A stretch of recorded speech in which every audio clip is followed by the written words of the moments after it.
Welcome to the Eating at a Meeting podcast. I'm your host, Tracy Stuckrath, dietary needs expert, certified meetings manager, certified food protection manager. I have searched the globe to find people and businesses who are creating safe, sustainable, and inclusive food and beverage experiences for their employees, guests, and communities. In each episode, you will find authentic conversations about how food and beverage impacts inclusion, sustainability, culture, community, health, and wellness. I know that sounds like a lot, but we're going to cover it all.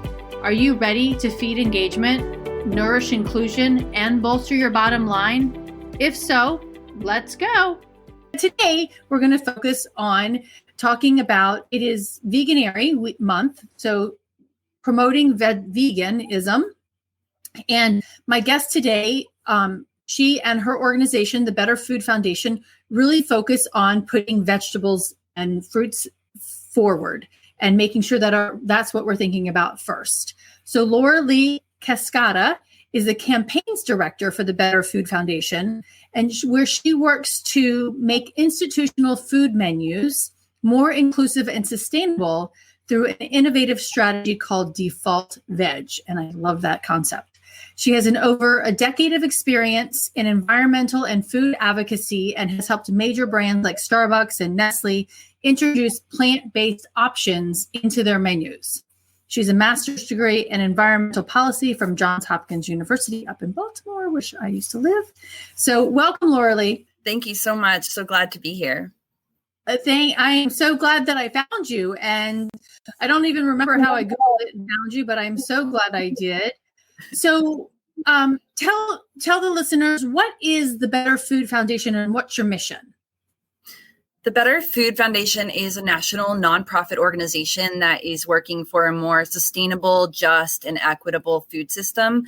So we, try to achieve that goal through a number of means, including policy change, teaming up with a broad, diverse array of organizations and stakeholders to amplify, especially Brown, Black, and Indigenous voices in the food system, worker voices, and really just make transformational change to our food system that, of course, centers healthy and sustainable plant-based foods. That's awesome. And you mentioned the Blacks and the Indigenous networks or communities, and they have a hard time getting a lot of fresh plant-forward, fruits and vegetables. They're in a lot of food deserts. So how does the organization help fight food deserts and educate them on the benefits and reasons to eat plants and plant-based foods? Yeah, definitely. Food deserts and food apartheids are a huge problem in this country. And I think, some communities are intentionally targeted by big ag and big fast food messaging and advertising that really prevents them from getting access to healthy, sustainable foods. And, sometimes the only grocery store they have access to is like a dollar store. It's really unfortunate. The Better Food Foundation works through a number of means. Like I said, first of all, we do policy advocacy. We also do grant making ourselves to reallocate resources toward Black, Indigenous, and also religious-led organizations, like Jewish and Christian-led organizations, just because we know that those groups are most able to advocate in their own communities. And so we want to help amplify their own voices. We also lead partnerships with some of those groups through our DefaultVeg program, which I know we'll get into in a minute. And DefaultVeg really does address a lot of those inequities and the lack of inclusivity in the food system simply using defaults. Okay, so that was a question I asked you before we got on here, and I just like the whole word default veg, is that it's about choice, and it's about how defaults shape our culture. And I think you answered it in two different questions on there, but can you talk about how that came about, and then exactly kind of what default veg is? Yeah, definitely. So defaults are, the things we live with every day, the things we're accustomed to, our norms, and they really shape our everyday life. So, when you go into a restaurant now or go to an event, usually the default is beef or chicken. So that's, the default that we've been accustomed to. But this default can actually be very harmful because we're inundated with messages from big food giants that really their main interest is making profits. And that often comes at the expense of the environment and of workers, especially. We've seen that a lot this year in slaughterhouses with COVID-19 breakouts or outbreaks, and the workers still being forced to come into work. And, hundreds of them have lost their lives, and it's really terrifying. And so this harmful default that we've sort of been fed our entire lives, excuse the pun, but it is really something that DefaultVeg aims to turn on its head. And so DefaultVeg is the simple concept of setting a new default, and that default is centering plants. And again, it is about choice. So it doesn't mean you have to eat 100% plants all the time, but it just sort of restructures what we think of as the norm.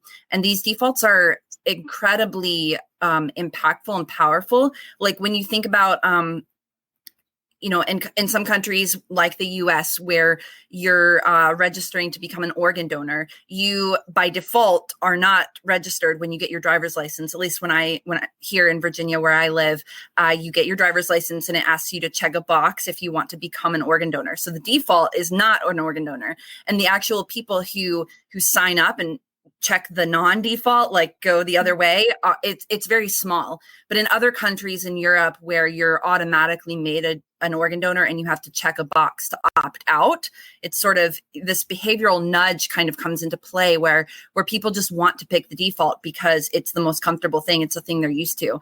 So actually those countries in Europe see a much higher rate, can be like 98% of people who actually remain organ donors just because that's the default choice and they don't want to do something that's not the default. So DefaultVeg works very similarly in that it makes the plants the default option. And of course, people can opt out, they can choose other options, but it really kind of starts your brain thinking about what if our world looked different? What if plants were central on the plate?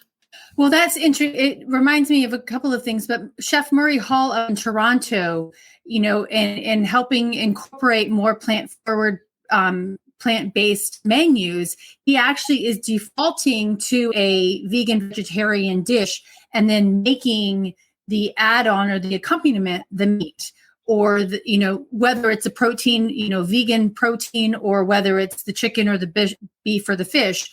So he's leaning that way. So it's plant forward or default veg, while he's designing these banquet menus. And he said it made his thinking about menu items, much simpler. And, and you don't have to, and healthier across the board for everybody.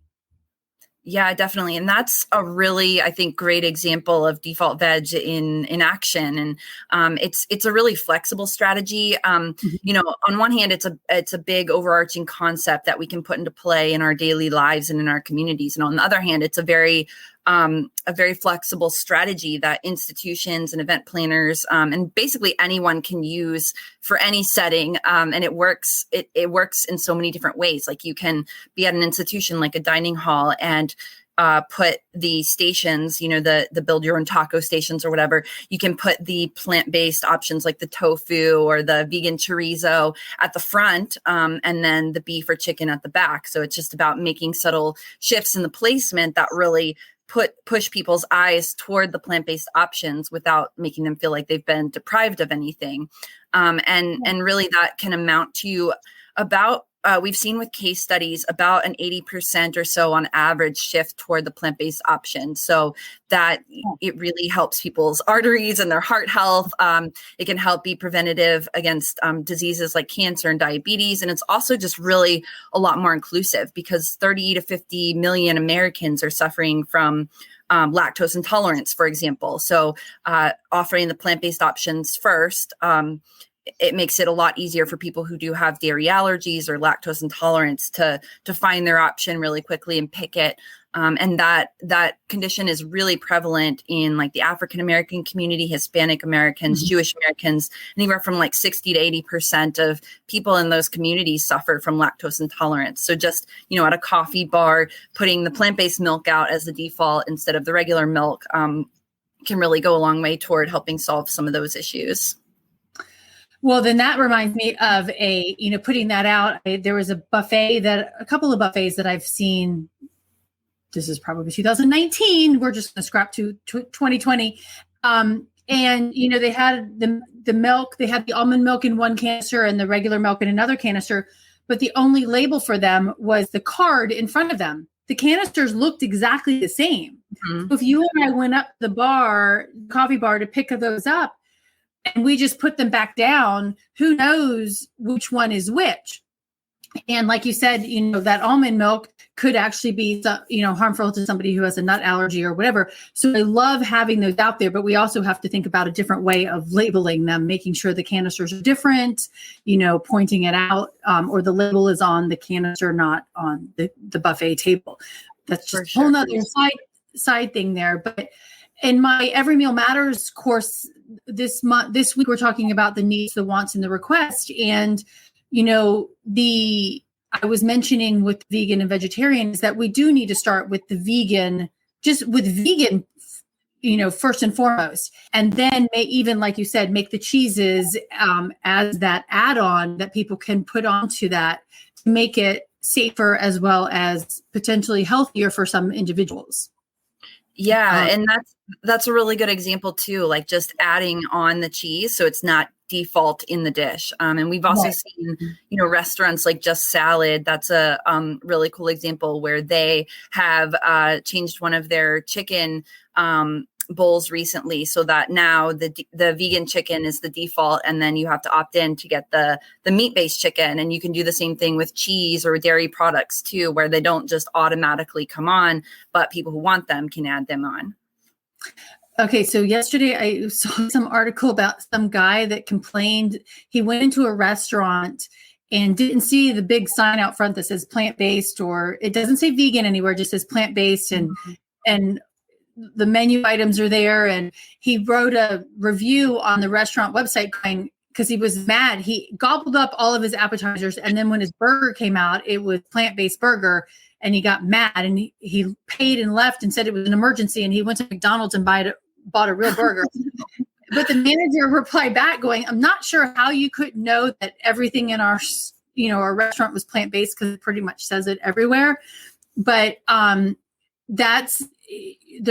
manager said you ate everything until you got to the burger, right? So that's just another thought process too, is that we all eat vegan or plant-based a lot without even thinking about it. And we just need to make sure that thought process is more default than it is, as the main dish. Does that? Yeah.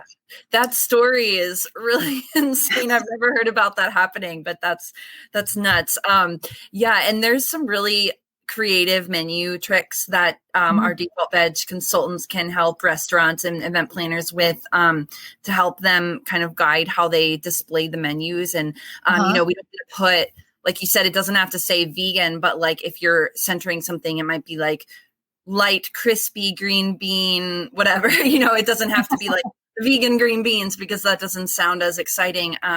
But also another trick is to make the menu so that the vegan options are just there, and then anything that's not vegan is labeled.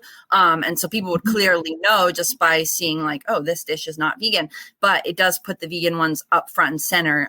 But I don't think anyone would get confused about what is what. Right. Yeah. The only thing that would be the challenge is, again, if you're using nuts or something like that. So you need to say it contains nuts. Right. But there are so many great alternatives that don't use nuts now, because I know that that's another big allergy. So oat milk and hemp milk and rice milk are great. And, that avoids soy too, because some people have soy sensitivities. So there's definitely an array of options to be as inclusive as possible. So with some of when looking at an event and changing institutional menus, and that would be, convention center menus, hotel menus, things like that. What success have you seen with that? Yeah. So one easy, really simple way to do it when looking at an event is like when somebody registers for a conference, say, or any kind of event, you've got the registration form, and normally it might say something like, check here for the beef option, check here for the chicken option. And then at the little very bottom, it's like, check here if you need the vegan. So it just sort of flips around and maybe provides 2 or 3 really delicious, like vegan chicken Alfredo or whatever, as the main choices. And then at the bottom might be check here if you would like the meat or the chicken or beef, actual chicken or beef, not plant-based. But so that's a really easy thing to do. It doesn't require a lot of work. The event planner can just incorporate that into the actual registration form. And then it's just a matter of, fulfilling how many people order what. And we started out in 2019 when we first launched this program in the US. It was actually over in the UK before with an organization called Creature Kind, getting a lot of great successes with DefaultVeg, especially in the college setting and lots of religious institutions, Christian-based institutions, because Creature Kind is a Christian-based animal advocacy organization. But we brought it over here to the US, and our first focus was these conferences because they're such an easy setting to implement it. And so we had couple dozen conferences right away, maybe about 30 or so, just adopting DefaultVeg for their meal strategy. And it was super simple and easy to implement. Obviously, with the pandemic, things have slowed down a bit with that. And so now we're kind of working behind the scenes on getting commitments to use this strategy from institutions and organizations for their future events. We're also working with cities across the country to try to get DefaultVeg implemented into their climate action plans as a strategy to help them meet their targets. A lot of them have, we'll try to we will reduce our greenhouse gas emissions by 20% by this date. And so trying to actually use DefaultVeg as a tool for that. So every time the cities have a meeting or, a catering order or anything like that, they can just use the strategy and it'll help contribute to that goal. So we're working toward a lot of long-term planning for when events and everything do open back up. People will be ready with these new approaches. Now, have you gotten any pushback from people on this? Because, there's people that are like, oh, our whole group is meat and potatoes kind of people. This is what they eat. How do you help transition that and make it easy to do that because there are a lot of people who don't follow vegan or plant-based diets across the board. And actually a statistic I saw recently was really only 3% of the United States, which is not a lot of people who are following vegan-based diets, but it doesn't mean that it's not growing. And I think COVID has implemented or, pushed that forward a lot more. Yeah, definitely. I think that one of the most common misconceptions when people first hear about the program is it's too radical, it's just too extreme. Maybe just that they can't imagine totally, turning things on their heads and having a vegan meal instead of featuring meat and potatoes. And that's definitely understandable because what we are trying to do is promote a cultural shift. And, that takes, one institution at a time and it builds up into something bigger. But I think that, we do emphasize the choice aspect. So really they can still have their meat and potatoes. It doesn't have to take away anything. It just kind of restructures the menus, restructures the choices. But if they still want that, they can still get it. Another thing is that, menus can be so complex and so different from restaurant to institution to school to cafe. It's so different in every setting. And so we try to offer little steps that can be taken. A restaurant might just start by like how Just Salad did with their one chicken dish, and they turned that into a vegan chicken dish. So it didn't have to be their whole menu at first. And maybe they'll start by just adding a few more vegan options and putting them at the top of their menu and shifting the non-vegan ones to the bottom. So it's a lot of subtle shifts that can really add up. So it doesn't have to be this grand transformational thing right at first. And I think that's really helped folks understand that it's a really flexible and it can be adapted into really any setting. Okay, so I have a question. So it's vegan chicken or vegan beef or vegan fish. And there was something some article I posted into the Facebook group a couple of weeks ago And somebody commented, they need to stop saying, remove the, what was it? Remove the word vegan from it, because and this is where some states have instituted that you can't actually say, I think Mississippi has a law that you can't promote plant-based foods, pitch them as I don't know what the wording of it is. Yeah. You know what I'm trying to say? But why do we have to say that it's vegan chicken? Does that make sense? Let's just go that way. Right. Yeah. So I know that there's been a lot of attempts around the country and even nationally to ban the use of words like meat when they are describing a plant-based product, and also milk. That was a big effort by the dairy industry because they're afraid that plant-based milks are going to come in and take over. So they were trying to get the word milk banned from like soy milk, almond milk, and I guess it would have to be called like soy beverage. So that's definitely a trend. I don't think that consumers are actually, like, their argument is that consumers are confused about what they're buying. I don't think there's any evidence that shows that. I don't think we have to worry that when people buy soy milk, they think they're getting actual dairy cow milk. So I do think that that's just an attempt by the industry because they're concerned about this competition. But yeah, with regarding like describing it as like vegan chicken, I definitely would recommend not doing that with menus, because that can turn off diners when you just throw the word vegan in. Some people are like, oh, I don't know about that, unfortunately. So, there are ways to get around that. You might just describe it as like beef ravioli with a certain kind of sauce, and then underneath it you might say this is plant-based beef, or contains no animal product, something like that. And if you choose to do the approach where you're listing all the options that are plant-based just as is, and then you mark options that are not plant-based, you could have like a little asterisk next to all the ones that are not plant-based, and then at the bottom say like, anything with an asterisk means it's not plant-based. And so then people would understand that everything else, even if it says beef or chicken or whatever, is actually the plant-based version. So you don't necessarily have to say vegan chicken. Right. Yeah. Because those two words don't really actually go together, Yeah. So yeah, it's really kind of rethinking how we write all of our menus and how we present the information to individuals, because it does come down to transparency as well and trust. Yeah. And I think another big thing is that we don't, say that everyone needs to add the vegan substitutes like the vegan chicken and vegan beef. I mean, those are great for people who are so used to eating, a heavy animal product-based diet, but there's also beans and tofu and lentils and grains and quinoa and all these great just whole plant-based ingredients. And we love that. And on our DefaultVeg recipe tool, which is at defaultveg.org, and you can click the recipe tab, we are the web's largest search engine for all plant-based recipes. So anything you type in to search there, it'll bring up a plant-based recipe. And it actually is an aggregator, so it brings it all together from different sources, and then you can click out to go to the original source. So it's, giving credit to all the different cookbook authors and recipe authors. And there you'll see it's really low on, not heavy on the Beyond Beef and all of that stuff. We really like to feature the whole grains and whole proteins and plant-based ingredients, and just really encourage, that kind of healthy and clean eating.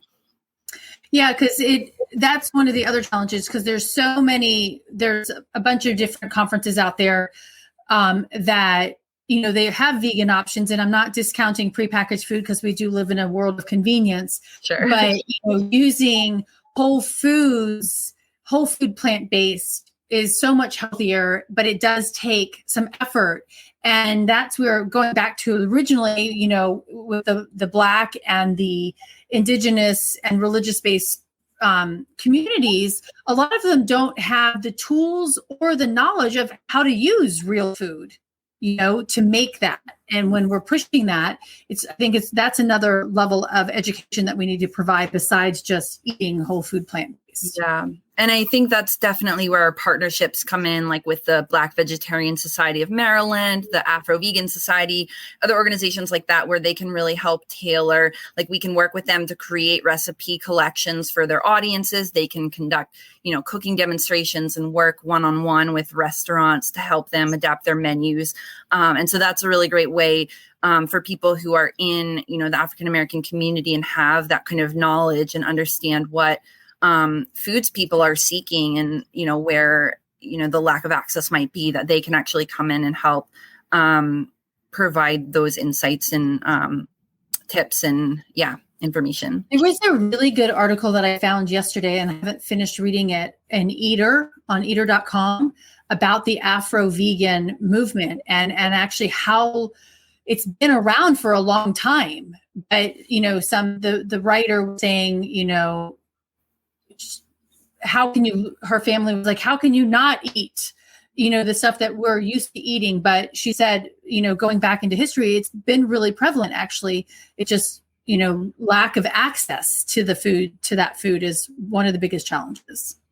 Definitely. And I think it's such a timely issue right now, and reading, some of these, Black vegan scholars like AFCO and Silco, like just learning, about the systemic, oppression that the Black community has faced, and how this really can be connected to the exploitation in the food industry, like with workers and, marginalized communities that are deprived of healthy foods, and slaughterhouse workers and farm workers, like these same systems that are, causing a lot of the oppression we're seeing right now in our communities are very tied into environmental racism and food system issues for sure. So somebody just posted on the Facebook thing that Afro-vegans have brought today's movement to where it is. Yeah. And I just posted that Eater magazine eater.com article on there in the chat. So that's really good. And then this person said they deserve all of the props. Yes, I agree. Which is, I just love it, because it's figuring out that, we all have to eat, right? And we can all share in this, and we can all share in our history, no matter where we come from, what our, background is, what race that we are. This can actually help a lot of us in a variety of different ways. I remember the indigenous community also is fighting diabetes and a lot of other medical conditions because of their diet. And so I know there's a lot of work in those communities across the country to help fight diabetes with getting rid of all the prepackaged junk that's in their mini grocery stores, and teaching them how to cook back to their indigenous ways. Yeah, we actually wrote a piece around Thanksgiving about kind of thinking about the holidays and how to create a more resilient new normal through something like DefaultVeg, and featured how in the indigenous community, they're working on decolonizing your holiday, decolonizing your Thanksgiving. So looking at like what foods are actually representative of indigenous culture. And, they have largely centered plant-based ingredients, not exclusively, but just getting back to their roots and not necessarily feeling like they have to have a turkey at the center of their table just because that's, what U.S., tradition has evolved into, but really reconnecting with what foods are nourishing to their culture and to their bodies. And I think that fits nicely with DefaultVeg because it is such an inclusive approach and really can be tailored to, any different community or ethnicity or demographic. Yeah. And all those indigenous grains and some fruits and vegetables that, kind of have disappeared, but they're learning how to, bring those back heirloom wise and save some of those vegetables and fruits that their ancestors grew. And, it's getting grandpa to talk to you about what he ate way back when, or grandma, what she made, and bring that into what you're eating now. And I think that's awesome. The brand Siete, which, is made from cassava flour. And I love that family story and the woman who started it, but I want to say she had celiac disease or she had another immune disease, and she was really hesitant to change her grandmother's recipes, to incorporate gluten-free versions of it. But when her grandmother gave her the A-OK that these tortillas and these things, meet my standards, it's jumping a couple of generations to saying, hey, yeah, this does work. So wow. That's a different twist. That's a really great and versatile ingredient. And also on our recipe tool, you can search gluten-free, and have a big collection come up that's just all gluten-free, plant-based. So it works with a lot of different dietary needs. Yeah, just starting with real food helps that in general. Sure. Yeah. So please learn about Fonio, Fonio. Okay, I need to look that up. Thank you for familiar with it. Yeah, I've never heard that term, so I will definitely look it up. Thanks for sharing that. Okay, so I always ask everybody. I did share the links already to the DefaultVeg recipe search engine, as well as to the what is the guide, right? The PDF guide. But what else do you want people to know about DefaultVeg? How can they implement it or work with you? Yeah. So the best thing to do would be to go to our website, which I know you've linked, defaultveg.org. And we have under one of the tabs, we've got something that says ambassador. And if you click that, that's where you can sign up and actually get involved. And so becoming an ambassador is really a fancy name, but it's a really simple process. You can become a change maker in your community. So if you are an event organizer or you volunteer with a club, or you have an office space, eventually we will be back in our office spaces, you can actually use DefaultVeg as a tool in those spaces. And so we provide you with trainings, webinars, the resource guide, and we have office hours to chat with you, and can just guide you on your way to how you can implement DefaultVeg as a strategy in your community or for your own events. Okay, awesome. And then I always ask all of my guests, what is your favorite food and beverage? So I would have to say my favorite food is vegan mac and cheese. And I just love it. And it can be made so many different ways. It can be made with cashews. If you have a nut allergy, it can be made with just a bunch of different veggies and herbs and spices, blended together, onions, potatoes, different herbs and spices, or nutritional yeast if you like that. So there's so many different ways to make vegan mac and cheese. Awesome. And then I think you'd written coconut caramel latte. Oh, yeah. I love coffee. I actually discovered a new latte. If you're not a coffee fan, this brand called Daily Harvest, which I love. And they're all pretty much whole foods, plant-based. They make this chaga mushroom and chocolate latte. And so I add a little coconut milk in there, and it's so good. And in case I've already had too much coffee for the day, so that's so delicious. Good. Well, thank you so much for joining us here on the Eating at a Meeting podcast. Yeah, thank you. It's been really fun. We need to default to vegetables, whole food, plant-based vegetables on our menus and our diets across the board, just so that we can all be healthier, because I want to see everybody a lot longer than when we do. So again, links to DefaultVeg and betterfoodfoundation.org are on the chat here. So definitely check them out. Thank you for listening to the Eating at a Meeting podcast today. And as I said at the beginning of the show, I've also launched an online course called Every Meal Matters, and you can check that out at academy.thrivemeetings.com. Thanks for being here, and until next time. Thanks for listening to the Eating at a Meeting podcast, where every meal matters. I'm Tracy Stuckrath, your food and beverage inclusion expert.